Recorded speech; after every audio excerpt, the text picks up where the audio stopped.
Le Seigneur soit avec vous. Évangile de Jésus-Christ selon saint Matthieu.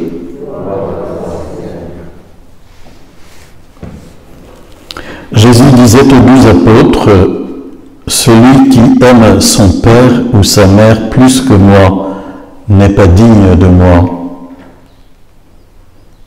Celui qui aime son fils ou sa fille plus que moi n'est pas digne de moi. Celui qui ne prend pas sa croix et ne me suit pas n'est pas digne de moi. Qui veut garder sa vie pour soi la perdra. Qui perdra sa vie à cause de moi la gardera. Qui vous accueille m'accueille.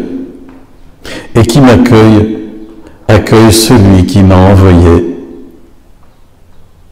Qui accueille un prophète en sa qualité de prophète recevra une récompense de prophète. Qui accueille un homme juste en sa qualité d'homme juste recevra une récompense d'homme juste. Et celui qui donnera à boire même un simple verre d'eau fraîche à l'un de ses petits en sa qualité de disciple, amen, je vous le dis, il ne perdra pas sa récompense. Acclamons la parole de Dieu. Louange à toi, Seigneur Jésus.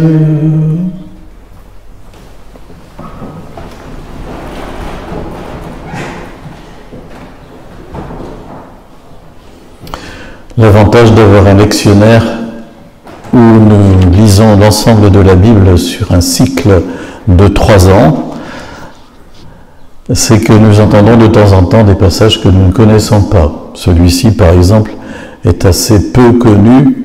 Ce sont des paroles de Jésus qui semblent un peu rugueuses et un peu difficiles à comprendre. On a l'impression que Jésus est un peu intransigeant en disant, il faudrait quand même savoir, celui qui aime ses parents plus que moi n'est pas digne de moi. Puis on déroule la liste, n'est-ce pas? Et on a l'impression de se trouver pris en porte-à-faux et de se demander, mais comment faut-il vivre alors? Comment faut-il vivre? Car si on n'aime pas ses parents, si on n'aime pas ses enfants, si on n'a pas le droit de contourner un peu la croix de temps en temps, alors qu'est-ce qu'on va faire? Mais c'est un peu la même chose à propos de accueillir un prophète en sa qualité de prophète, un homme juste en sa qualité d'homme juste, et puis un disciple, même le plus petit, en sa qualité de disciple.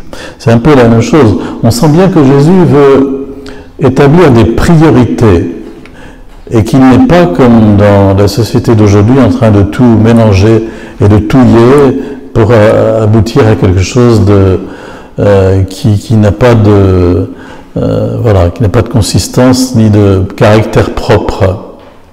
Jésus nous dit qu'il y a des priorités et que au fond, lorsqu'autrefois on disait Dieu premier servi, eh bien on n'avait pas tort, on avait le sens précisément de la priorité et que il y a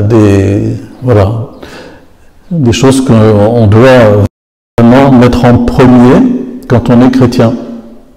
Par exemple, commencer sa journée par un temps de prière, aussi bref soit-il, c'est manifester clairement dans son agenda cette priorité donnée à Dieu. Et ainsi de suite. Enfin, on pourrait regarder sur nos choix de vie, comment est-ce que, même j'allais dire un truc tout simple qui concerne sans doute pas Dieu, mais enfin la façon de nous servir à table, on est très fréquemment tenté de se servir en premier ou que sais-je. Voilà. Alors que Jésus nous invite à faire passer l'autre avant nous-mêmes et surtout de faire une place à Dieu.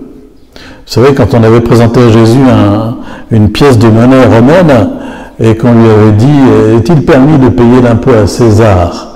En effet, pour les Juifs qui se voulaient vraiment sous la domination de Dieu, c'était pas pensable de payer un impôt à un empereur étranger.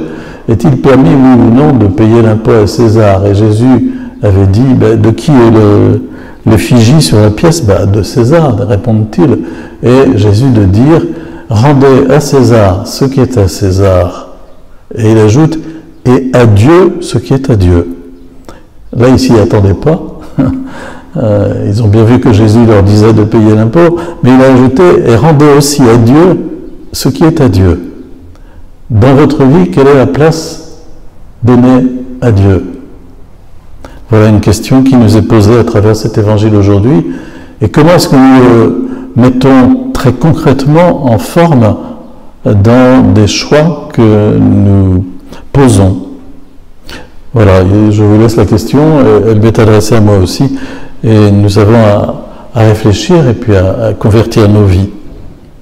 Quant à la question de savoir qui on accueille, au fond, il ne faut pas oublier que ces paroles ont été prononcées par Jésus pour ses apôtres au moment où il les envoyait en mission.